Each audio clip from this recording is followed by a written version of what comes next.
primeiro ministério que ele colocou na minha vida foi o AMM, esse ministério que usa esse colete de couro preto aqui, que sai por aí com as motos, fazendo a diferença na vida das pessoas, pregando o evangelho, e quem Deus usou para me colocar nesse ministério foi o Cassalho, que através dele resgatou minha vida num momento muito ruim que eu estava passando, num momento de divórcio bem delicado. Inclusive, quando eu vim a primeira vez nessa igreja, eu estava passando por esse momento e fui escutar uma palestra sobre casamento. Lembro muito bem, sentado aqui nesses bancos, escutando aquilo que veio ao meu coração de uma maneira muito especial, de uma maneira muito diferente.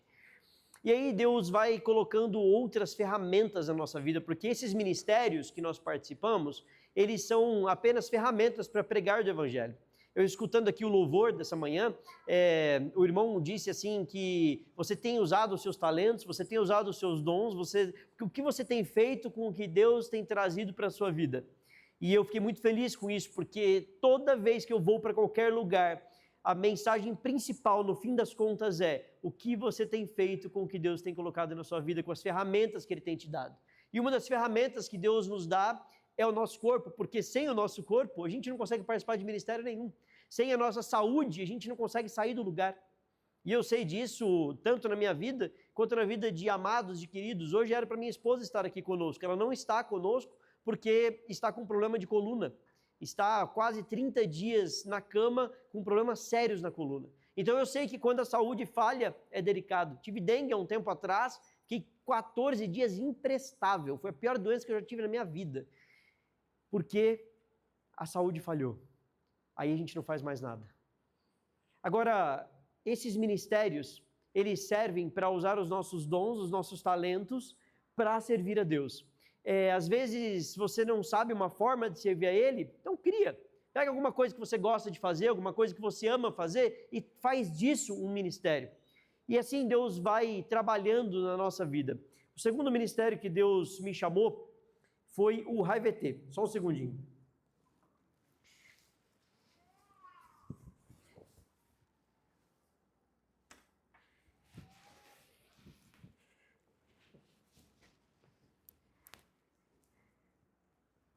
Estou um pouquinho mais gordinho que o normal, porque estou usando alguns uniformes diferentes. O RaiVT é um ministério de camping que existe para servir ao nosso Deus através de juntar jovens adultos que usam da vontade de acampar para fazer missões uma vez por mês em algum lugar diferente. Esse ministério foi um dos ministérios que o Papai do Céu me ajudou a fundar e hoje nós participamos desse ministério.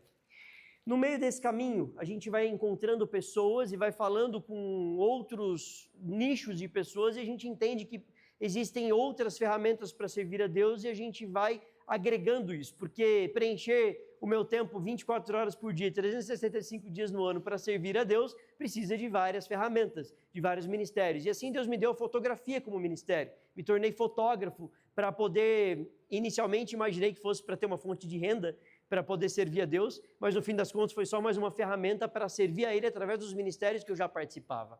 Agora, recentemente, fui chamado para participar desse outro ministério chamado Child Impact, que é um ministério que tira crianças de situação de vulnerabilidade extrema, principalmente na linha de frente contra o abuso sexual infantil, um ministério que existe em vários países diferentes. Se Deus me der a oportunidade, um dia eu vou vir aqui para falar para vocês desse ministério também. E no meio disso, se eu não cuidasse da minha saúde, eu não chegaria em lugar nenhum. Se eu não cuidasse do meu corpo, eu não conseguiria participar de nenhum desses ministérios. Se eu não cuidasse da minha mente, nada disso seria possível. Portanto, Deus me colocou no Ministério da Saúde, através de, inicialmente, clínicas de saúde natural. Quem aqui já teve o privilégio de ir numa clínica de saúde natural, de passar um tempo numa clínica de saúde natural? Alguém já teve? Algumas pessoas. Olha, é um sonho para muita gente, é um investimento alto, eu sei, não é barato, as clínicas infelizmente são caras porque tem toda uma gama ali de profissionais que ficam ali exclusivos para te atender durante pelo menos toda uma semana. Minha esposa foi resgatada pelo Senhor através de uma clínica de saúde natural, onde ela ficou 21 dias. E ela foi literalmente, teve a vida literalmente transformada naquele tempo. Eu comecei servindo Deus me chamou para ser capelão de uma clínica de saúde natural, que infelizmente o projeto não foi para frente. Era uma clínica que iria abrir na cidade de Cajuru. Até hoje ela não abriu, espero que um dia esse sonho ainda saia do papel. Mas eu comecei a trabalhar com clínicas de saúde natural, me voluntariando para aprender mais do que era uma clínica, de como funcionava uma clínica e como as pessoas eram transformadas através da clínica. E assumi oficialmente esse ministério.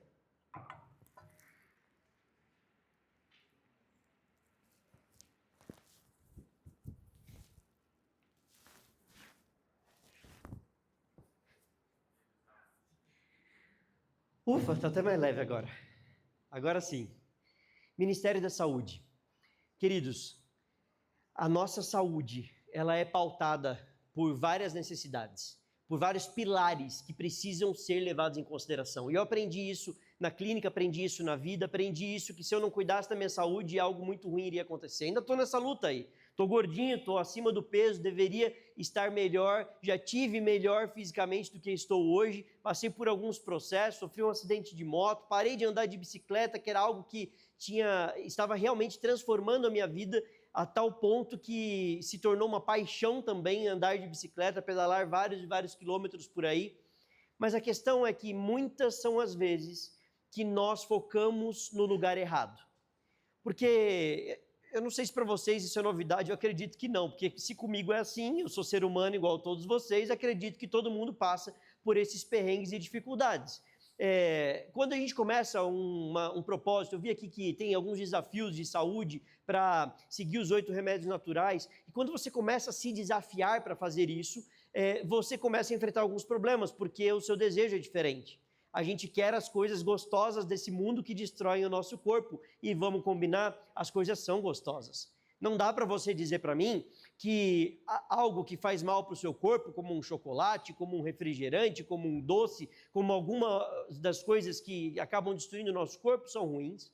Da mesma forma que as drogas não são ruins, a sensação para quem usa droga é maravilhoso. É muito bom. Só que é passageiro. O mal que isso causa é muito pior. O nosso paladar ele já está deturpado, a nossa mente está deturpada, o nosso corpo está deturpado e, portanto, nós amamos as coisas que não deveríamos amar. E quando a gente começa nesses propósitos de saúde, é muito, muito claro. A gente começa, emagrece um pouco, daqui a pouco a gente cai, come de novo, engorda mais do que a gente tinha emagrecido antes. A gente começa falando, não, eu vou comer, essa semana eu vou comer bem. Aí eu como, segunda, terça, quarta, quinta, sexta, eu caio, eu falho, eu falo, caí um dia, quer saber? Vou continuar caindo o restante dos outros dias. E está tudo bem, eu sou fraco mesmo. Porque o nosso foco está no lugar errado. Fazemos das leis de saúde que nós temos, e abrindo parênteses, a Igreja Adventista do Sétimo Dia tem um manual repleto de orientações bíblicas e proféticas a respeito de saúde, que se seguidas à risca, viveríamos muito melhor, viveríamos por muito mais tempo, com muito menos dificuldades. A quantidade de doenças que hoje nós estamos acarretando para o nosso próprio corpo, câncer dentro dos nossos membros aqui é muito grande. E eu não estou aqui dizendo, gente, que se você tem câncer ou tem uma doença é por sua culpa, é porque você está comendo mal, tá? Tem N fatores diferentes. Um deles é a alimentação. Mas se olharmos como um todo, vamos ver que a humanidade está cada vez mais doente. E por quê? Será que é porque a gente não tem conhecimento? A gente tem conhecimento. A gente tem conhecimento repleto de conhecimento centenário, que foi deixado para nós, que hoje a ciência comprova, os escritos de Ellen White comprova várias das coisas que ela colocou para nós. Mas qual é o problema? Por que a gente continua caindo então? Por que a gente continua falhando? E é sobre isso que eu quero conversar com vocês hoje. Se nós olharmos, quando Cristo veio aqui, Cristo foi condenado por uma junção de regras que foram criadas pelos humanos, por nós, seres humanos, dentro de coisas que eram presentes que ele tinha nos dado, que viraram fardos pesados demais para serem carregados. E eu quero abrir a palavra do Senhor com vocês em Mateus 23, 4. Mateus 23, 4. Antes disso, assim como estamos, vamos fazer uma oração.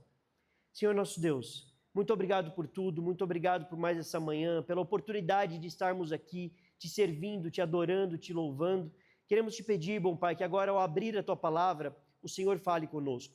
O Senhor se manifeste através de nós. o Senhor se manifeste na nossa mente, para que a gente consiga entender o que o Senhor tem a nos dizer e colocar em prática tudo que o Senhor já nos instruiu a fazer, para que juntos possamos nos preparar para o dia glorioso da Tua volta, o dia da nossa salvação, para juntos estarmos com o Senhor eternamente. É o que te pedimos e agradecemos por Jesus. Amém, Senhor. Amém. Mateus 23, 4. Quem está com a Bíblia aí pode ler. Eu vou precisar da ajuda de vocês hoje, tá? Cada versículo que eu der aqui, alguém levanta e lê para a gente, por favor. 23, 4. Mateus 23, 4. Alguém? Quem tiver com a Bíblia aberta aí, pode levantar e ler. Isso aí. Isso. Ó.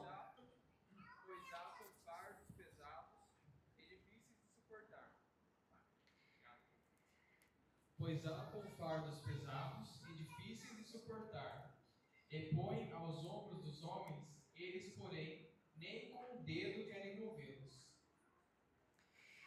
Sabe o que Ellen White fala sobre isso? Ali, Jesus está falando sobre um manual de regras criados e uma dessas regras era o sábado. Não que o sábado não deva ser seguido, não que as regras de saúde não devam ser seguidas, elas devem, mas quando a gente começa a seguir a regra e esquece o princípio, a gente se perde e tudo perde sentido. Ellen White diz no Desejado de Todas as Nações, o sábado tornara-se um fardo. O que era para ser um presente de Deus se perdeu e virou um peso. Qual é a chave então da virada para a gente não permitir que coisas boas se tornem coisas ruins? Porque uma bênção no momento errado, ela pode ser uma maldição. Uma bênção numa circunstância errada, ela pode ser uma maldição. Tudo depende da circunstância, de onde nós estamos e de onde a gente quer chegar. Então, qual é a chave da virada para isso? E eu vou dizer para vocês, na clínica de saúde natural, quem já foi na clínica não fala, vamos deixar o pessoal chutar aqui, mas o que na rotina da clínica de saúde, qual é a primeira coisa que é feita numa clínica de saúde natural? Fora quem já foi na clínica, alguém imagina? Oi? Desintoxicação, o que mais? Tomar sol, o que mais? Jejum, repouso. Sabe o que é a primeira coisa que é feita numa clínica de saúde natural? Começa-se o dia louvando o nosso Deus, adorando o nosso Deus, orando e clamando pela presença do Senhor. Se nós formos para a regra e para o manual e para as coisas antes de buscar a fonte do poder, a fonte da saúde, a fonte da cura da mente, nada vai funcionar. Certa vez eu tinha um amigo motociclista que estava passando por um problema de câncer muito complicado e eu comecei a ligar em algumas clínicas de saúde natural pedindo ajuda para que pudessem receber ele, porque eu já vi em algumas clínicas pessoas serem curadas de câncer. Eu não estou dizendo aqui que é certeza, porque não é. Existem maneiras diferentes, métodos diferentes de cura do câncer e existem casos que funcionam e casos que não funcionam. Na clínica de saúde natural é a mesma coisa. É uma ferramenta, mas agora a cura provém de Deus. E, então quer dizer que se eu não fui curado é porque eu não estou sendo abençoado por Deus também. Não estou dizendo isso. Deus tem seus planos e seus propósitos. Tem muitos servos do Senhor que não foram curados e faleceram e padeceram. Inclusive, as pessoas que Cristo curou e ressuscitou quando esteve andando entre nós aqui na terra morreram de novo. Porque existe um propósito em todas as coisas. Cristo vai voltar e vai nos levar para um lugar onde essas coisas não mais acontecerão, mas ainda não é o momento. Então aqui a cura provém de Deus e de uma entrega total nossa para Deus, ao ponto de permitirmos que Ele opere milagres na nossa vida através da fé e da nossa mente. Portanto, o dia numa clínica de saúde natural, ele começa servindo a Deus, louvando a Deus, lendo o Espírito de Profecia, lendo a Bíblia, se dedicando ao Senhor, para então ter forças para enfrentar uma desintoxicação, para pegar um sol, para fazer um exercício, para fazer um repouso da forma correta, para fazer todas as outras coisas. Os 8 remédios naturais, a gente faz feira de saúde direto, os 8 remédios naturais, eles têm lá, né, todos os estandes, e o último estande é a confiança em Deus. Ali, propositalmente, é o último, para que possa ter mais tempo para conversar com a pessoa que está ali e ela possa entender que a saúde dela pode ser transformada por Deus. Mas o princípio por trás de todos os 8 remédios naturais é a confiança em Deus em primeiro lugar, porque se não cuidarmos da nossa mente, todo o corpo vai padecer, não tem para onde fugir. Ellen White diz assim, Mente, Caráter e Personalidade, volume 1, página 72, a mente controla o corpo. Qualquer um que diga diferente disso está errado. Tem problemas no corpo? Tem problemas físicos, eu posso ter uma perna amputada, por exemplo, eu não é o poder da minha mente que vai dizer que a minha perna vai voltar. Ok, entendo, mas a força para levantar e fazer e viver a vida, apesar da perna amputada, vem da mente, que pode ser controlada por Deus ou pode ser controlada pelo inimigo, tudo depende do que nós estamos fazendo e como estamos fazendo. Romanos 12, 2 diz, transformai-vos pela renovação da mente. 1 Coríntios 2,16, esse eu quero que vocês leiam comigo aqui, 1 Coríntios 2,16. Quem abrir e puder se levantar para ler, vai chegar o microfone aí para vocês. 1 Coríntios 2,16.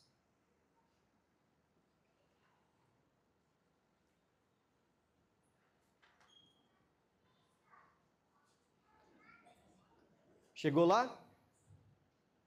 1 Coríntios 2,16. Como dizem as Escrituras Sagradas, quem pode conhecer a mente do Senhor? Quem é capaz de lidar com os filhos?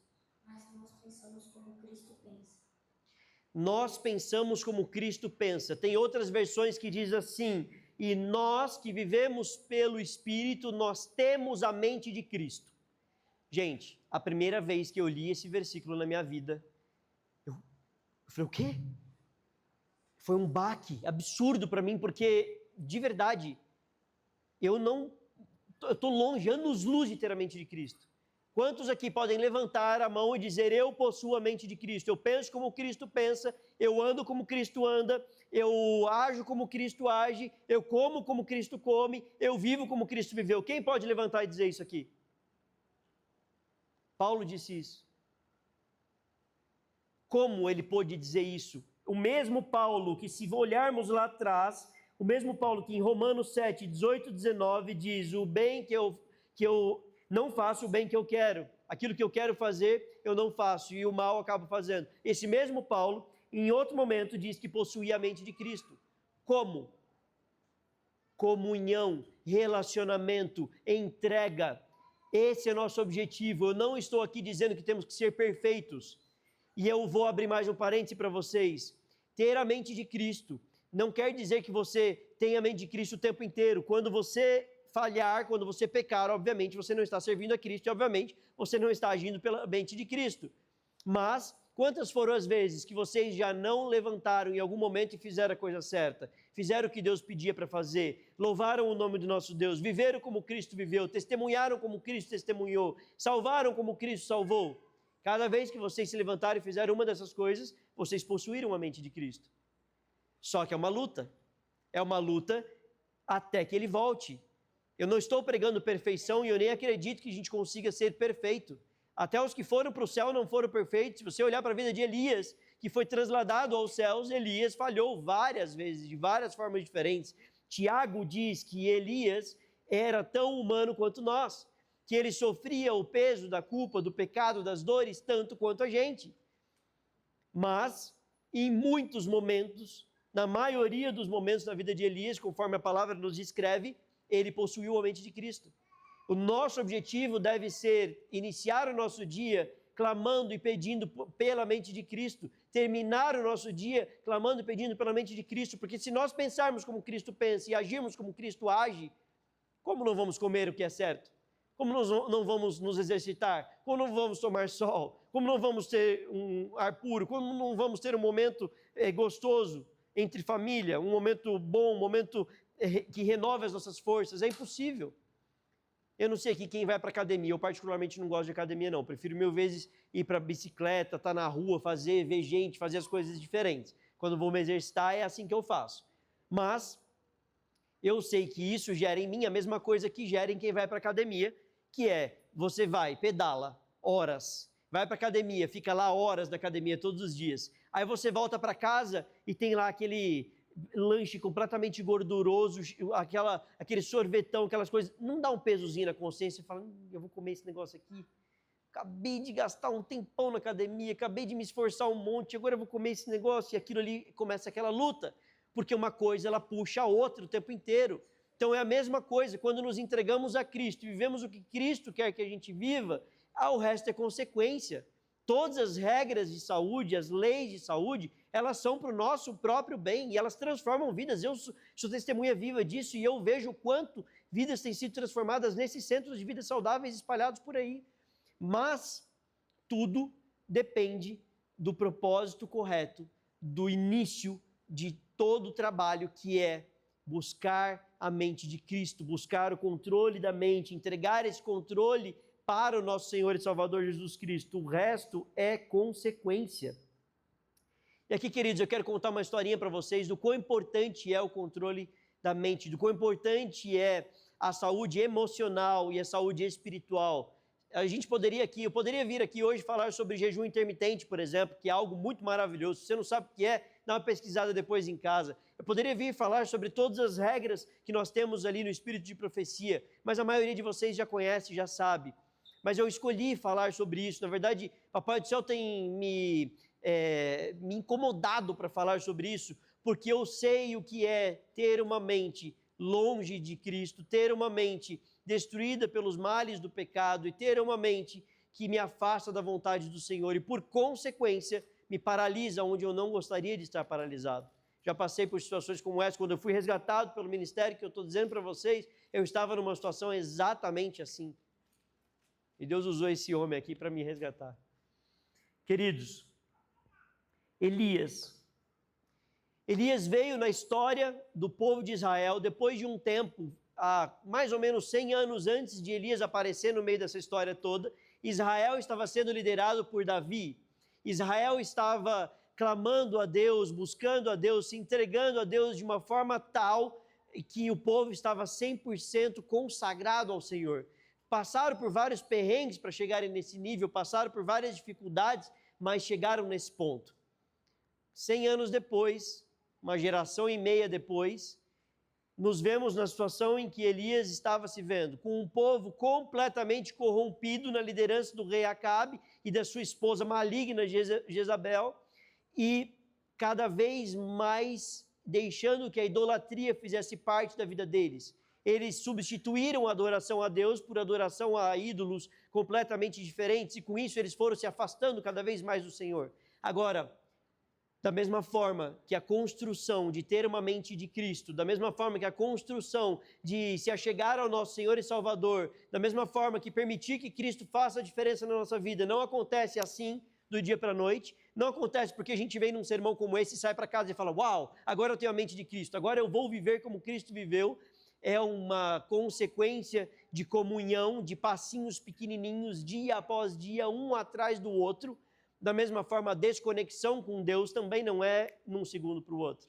A desconexão de Deus, ela também é causada por pequenas escolhas, por pequenos atos de distanciamento. Já passou um momento na sua vida que você simplesmente não tinha vontade de orar? Que você simplesmente não conseguia mais orar, não conseguia mais levantar, não conseguia mais chegar perto de Jesus? Talvez eu esteja falando nessa manhã para alguém que está desse jeito nesse momento. Que vem à igreja, que participa de um ministério, mas não consegue se conectar com Deus. Eu sou missionário há 8 anos, queridos, e isso já aconteceu na minha vida várias vezes durante esses 8 anos. Então, eu sei que isso é normal, infelizmente, porque nós estamos num mundo de influências para lá de negativas. Nós somos um ponto de areia num mar que está tentando arrastar a gente para longe do Senhor o tempo todo.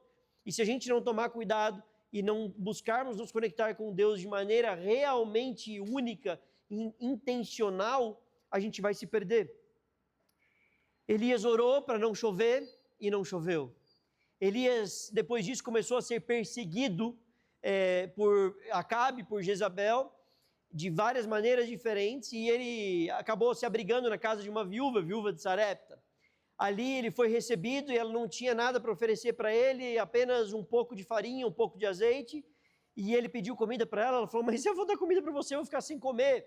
Ele falou: me dê comida, se você me der comida, você vai ter comida eternamente. E ele vai e multiplica o azeite, multiplica a farinha, e ela tem comida o tempo inteiro. Mesmo no meio disso tudo, o filho dela morre. Ela vai e fala: mas Senhor, o Senhor veio aqui trazer maldição para minha casa, por que o Senhor está aqui então para matar o meu filho? Cadê seu filho? Traz ele aqui. Traz o filho para Elias. Elias vai, através do poder de Deus, ressuscita aquele menino. Olha o que uma mente conectada com o Senhor é capaz de fazer e onde uma mente conectada com o Senhor é capaz de chegar. Elias era tão humano quanto nós. Tiago, se eu não me engano, Tiago 5 diz isso. Elias era tão humano quanto você e eu. E se Elias fez esses grandes prodígios, nós hoje podemos fazer esses grandes prodígios. E qual é o problema da humanidade que não existe mais esses grandes prodígios? Que a gente vê várias situações por aí, a gente se sente atado e não consegue fazer as coisas que eram feitas no tempo bíblico. Deus mudou? O poder de Deus diminuiu?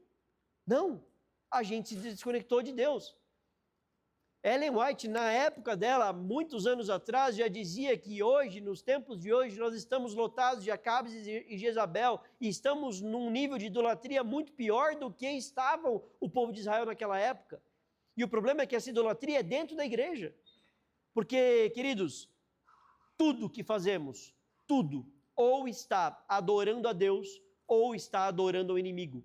Não existe meio termo, não existe muro nisso daí, não existe, não, mas eu vou fazer isso aqui, é um pouquinho mal, mas tá tudo certo. Não, a cada momento, a cada respirar, a cada levantar, a cada dia, a cada minuto, a cada segundo, nós estamos escolhendo adorar a Deus ou adorar ao inimigo, o tempo todo, com tudo que a gente faz.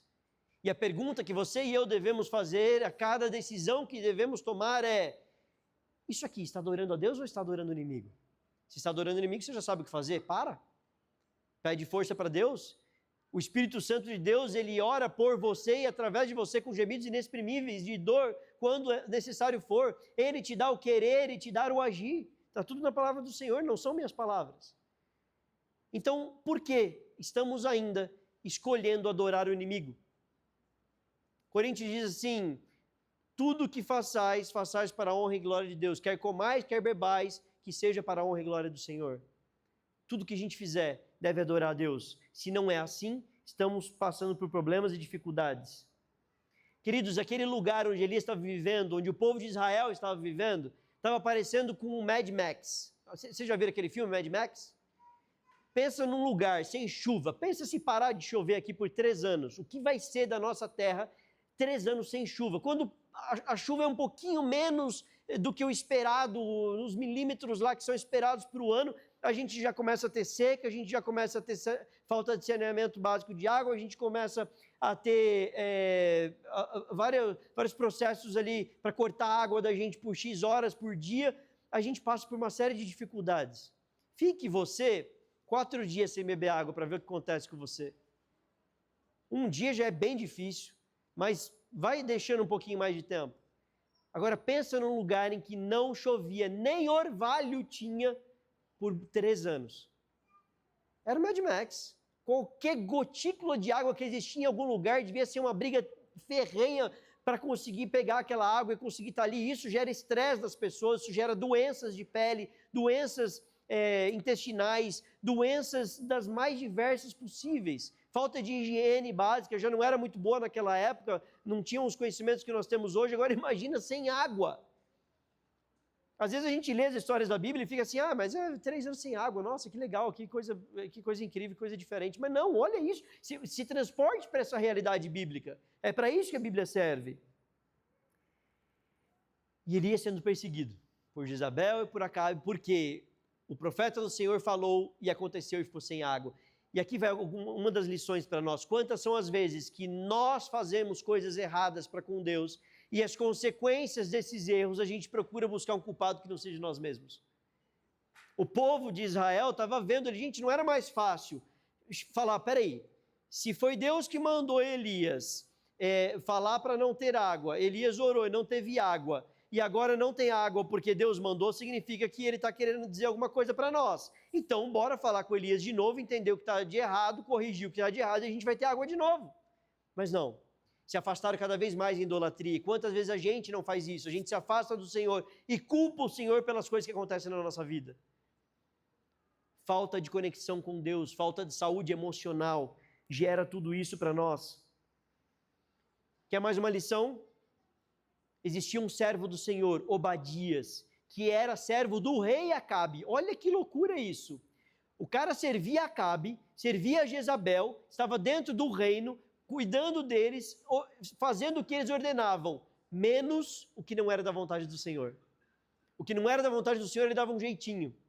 Ele chegou a abrigar 100 profetas, guardados em cavernas de 50 em 50, dando água e comida para eles por um bom tempo, porque ele era fiel servo do Senhor em primeiro lugar.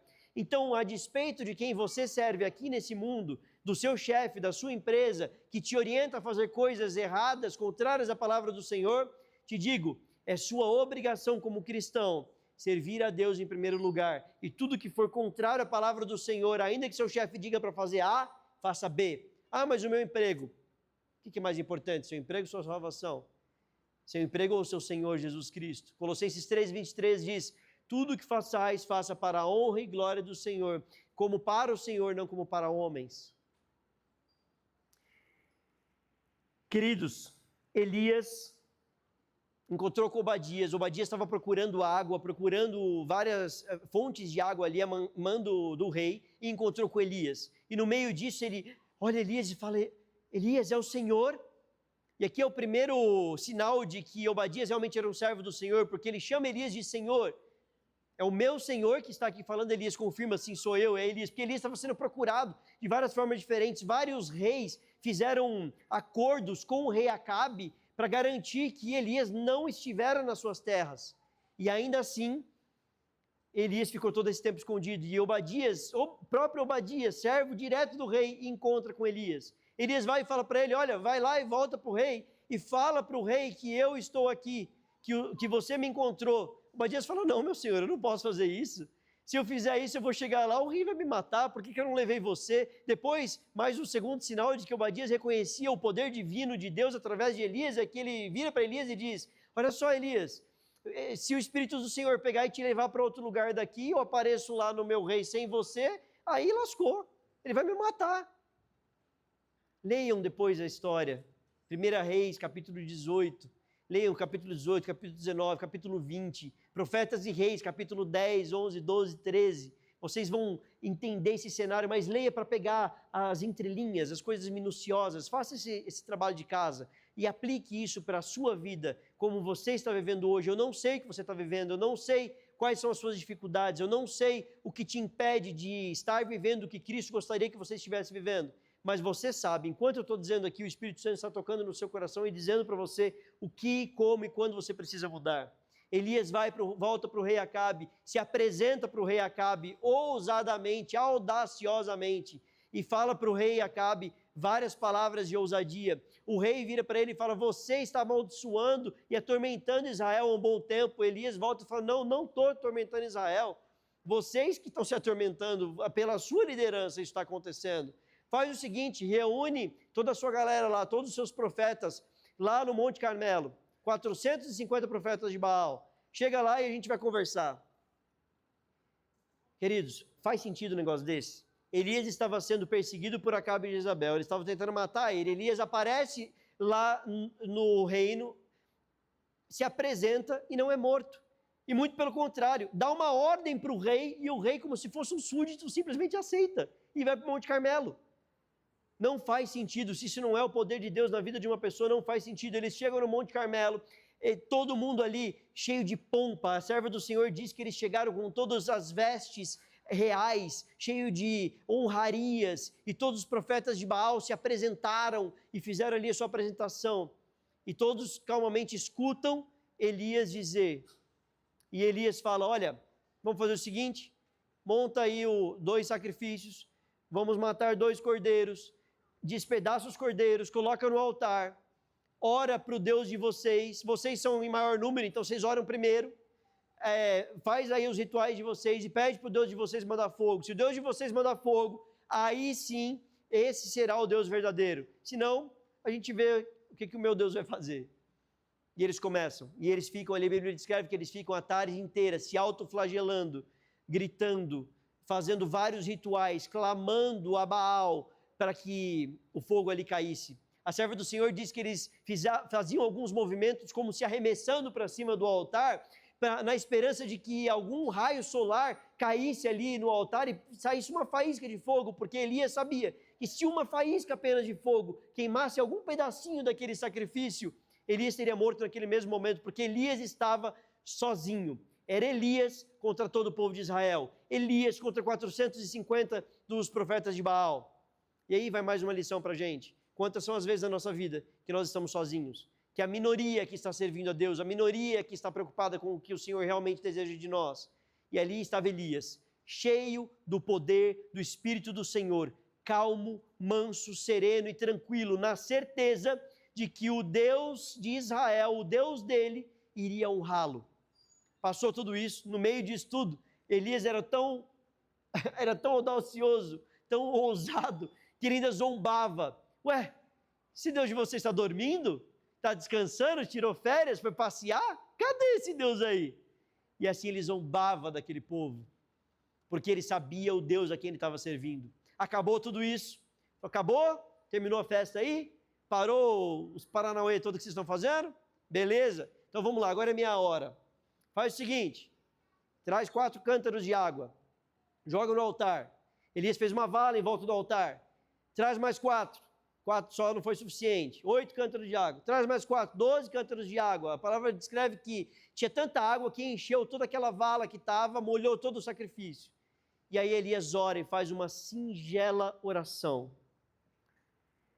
E logo depois, 1 Reis 18, 38. Quem pode abrir para nós aqui? 1 Reis 18, 38.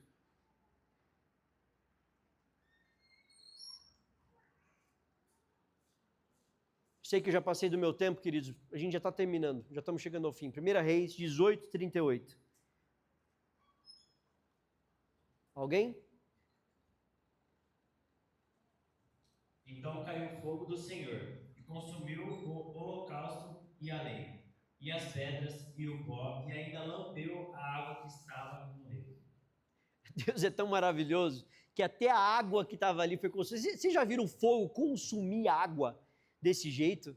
Fogo tem medo de água. Mas era tanto fogo, a serva do Senhor diz que o calor do fogo e a luz do fogo iluminou todo aquele lugar, iluminou todo o Monte Carmelo, e eles se lembraram, o povo de Israel se lembrou da coluna de fogo que os guiava e os protegia, os aquecia à noite, lá no deserto, quando eles estavam peregrinando no deserto. Olha que Deus maravilhoso, que Deus poderoso. E não era suficiente fazer só isso, precisava exterminar de uma vez por todas todo o mal que estava sendo causado através daqueles falsos profetas. Então, Elias dá a ordem, Elias que antes estava sozinho, Elias que antes era um único servindo a Deus no meio de várias pessoas ali, agora dá a ordem para o povo de Israel, e o povo de Israel agora obedece à ordem de Elias, porque viu que Deus é Deus e viu que Elias era um servo e profeta do Deus único e verdadeiro Altíssimo. E Elias dá ordem para eles destruírem os profetas de Baal, e eles matam um a um dos profetas de Baal. Porque chega certo momento na nossa vida que a justiça de Deus, ela chega. E aí, ali eles foram julgados e condenados. E foram mortos por Deus, pela justiça do Senhor. Olha esse Deus e olha esse Elias. Quem foi esse Elias e o que esse Elias fez? Quando estava imbuído da mente de Cristo, quando estava seguindo os preceitos do Senhor, quando estava sendo tomado pelo poder do Senhor na vida dele. Mente saudável, emocional saudável, espiritual saudável, transformou-se nesse total de bênçãos. Só que aí, queridos, Elias sai de lá, Elias vai, entra na cidade, depois que ele entra na cidade, ele resolve dormir ali fora da cidade, ao relento mesmo. Acabe conta para Jezabel tudo o que aconteceu. Jezabel fica irada e fala: olha, na mesma hora que está acontecendo agora, amanhã Elias estará morto. Vem um servo de Elias, dá o recado para Elias, e Elias sente medo. Sabe o que aconteceu com Elias nesse momento? Elias colocou as suas expectativas mais altas e num lugar errado. Elias acreditou, segundo a serva do Senhor também, que com tudo o que estava acontecendo ali, Jezabel iria finalmente se render ao poder divino e ia parar de perseguir ele. Mas aí, mesmo com todas essas maravilhas e feitos gigantescos, ainda assim ela não resolveu parar de seguir ele. Então Elias se decepciona. A decepção vira tamanha, que vira desespero, que vira medo, que vira falta de esperança, porque se algo tão grandioso assim aconteceu e não foi suficiente para trazer esperança, então não tem mais jeito, então acabou. E aí Elias se vê numa situação em que ele começa a ir para o deserto e começa a fugir, começa a se esconder de Jezabel, com medo, como um rato que foge na casa quando a gente está tentando tirar ele dali. Porque esqueceu de tudo que Deus já tinha feito na vida dele. Esqueceu de todas as coisas que tinham acontecido. Elias estava sem comer e sem beber, ele estava fraco. Ele deita e dorme. E aqui vem uma das lições mais importantes para mim e para você nessa manhã. Não importa quão longe nós tenhamos ido. Não importa quão distante da vontade do Senhor nós tenhamos ido. Não importa o quanto a gente tenha se afastado da mente do Senhor, o quanto a gente tenha se afastado do poder dEle, não importa nada disso. Mesmo assim, mesmo sendo falho, pobre, fraco, pecador, diminuído a um nada ali no deserto, o Senhor manda um anjo, e esse anjo acorda Elias. Calma, mansa e serenamente. Elias estava com tanto medo de ser perseguido, que a serva do Senhor diz que ele acorda com medo. Mas quando ele vê a ternura nos olhos daquele anjo, quando ele vê a face, as mãos, quando ele vê aquele anjo, então ele se sente aconchegado, acolhido, amado, e o medo desaparece. E Elias come, e a palavra do Senhor descreve que ele volta a dormir. Olha que negócio louco. Se você é acordado por um anjo, você vai comer e vai voltar a dormir? A depressão era tão grande, a desesperança era tão grande que estava difícil levantar daquele lugar. Mas Deus entende, mesmo nos momentos em que não dá para levantar, mesmo nos momentos em que a gente não tem força, mesmo nos momentos em que a gente está longe dele, a tal modo que ele insiste. Ele deixa Elias dormir, ele dá um momento de descanso para Elias, ele dá a comida que Elias precisava, ele dá a água que Elias precisava, ele acolhe os sentimentos de Elias. Depois que ele faz tudo isso, ele acorda Elias novamente e fala: olha, agora acorda, come essa comida, porque a sua jornada vai ser longa. Elias come e anda nada menos, nada mais do que 40 dias e 40 noites para servir a Deus com aquela comida que foi servida para ele ali. E aí vem mais essa lição para a gente. O que vem do Senhor, queridos, o alimento que vem do Senhor, a orientação que vem do Senhor, a instrução que vem do Senhor, é suficiente para uma vida. A água que a gente bebe hoje vai nos sustentar por algumas horas, mas se bebermos da fonte da água da vida inesgotável, nós seremos sustentados sempre. Isso não é uma figura de linguagem, isso é real, isso tem que ser real na minha e na sua vida. Se isso não for real na minha e na sua vida, nós estamos passando por dificuldades e problemas, mas não importa. Jesus, o próprio Senhor, a palavra diz que o anjo do Senhor apareceu para Elias. Anjo do Senhor, em muitas traduções, é tido como o próprio Cristo. Olha que privilégio. E se a vida de Elias parasse aqui, a gente poderia dizer: nossa, que coisa, né? Um servo do Senhor que fez tanto para o Senhor e se perdeu dessa maneira, desse nível. Mas vocês sabem qual é o fim da vida de Elias? Não tem fim. Não tem fim. Ele passou por essas dificuldades, ele se levantou dessas dificuldades e foi trasladado ao céu. E quer saber mais um detalhe? Por que você e eu não podemos ser trasladados ao céu agora, semana que vem? Como Enoque foi, como Elias foi. Por quê? Porque os de lá eram melhores do que os daqui, porque os de lá tinham mais probabilidades do que os daqui, Deus não faz mais isso. Eu acredito piamente que Deus pode levar qualquer um que Ele quiser, mas por que Ele levou Enoque? E Enoque andou com Deus, tanto que Deus não conseguiu ficar longe dele, Ele levou ele para o céu. E Elias passou por esses processos todos e foi para o céu da mesma maneira. Você e eu temos que estar prontos para a palavra do Senhor e o que Deus tem para a nossa vida. E eu acredito piamente que não importa o que você esteja passando nessa manhã, não importa o que você esteja enfrentando na sua vida, e vocês estão escutando isso de alguém que enfrenta dificuldades, de alguém que enfrenta problemas, de alguém que tem dificuldades para tudo nessa vida. Eu estava conversando com o Thomas aqui, um dos meus padrinhos de casamento, e aí ele falou: e aí, como é que está a sua vida? Eu comecei a contar algumas coisas, ele já deu risada e falou: na sua vida esses perrengues são normais, acontecem. Vocês estão escutando isso de uma pessoa que enfrenta dificuldades assim como vocês. Mas o Senhor é suficiente para mim e para você nessa vida. Ele é suficiente sempre. Então, queridos, se você está dormindo, se você está triste, se você está em depressão, descansa. Dê tempo a você mesmo. Não coloca um peso gigantesco de regras que você precisa seguir. Só descansa nos braços do Senhor. E o próprio Senhor vai te acordar, sussurrando no seu ouvido: filho, levanta e come, porque a jornada ainda é longa. Daqui a pouco eu vou voltar para te levar para um lugar onde não haverá mais morte, nem pranto, nem dor, nem coisa alguma, porque as velhas coisas são passadas. Mas ainda não chegou esse momento.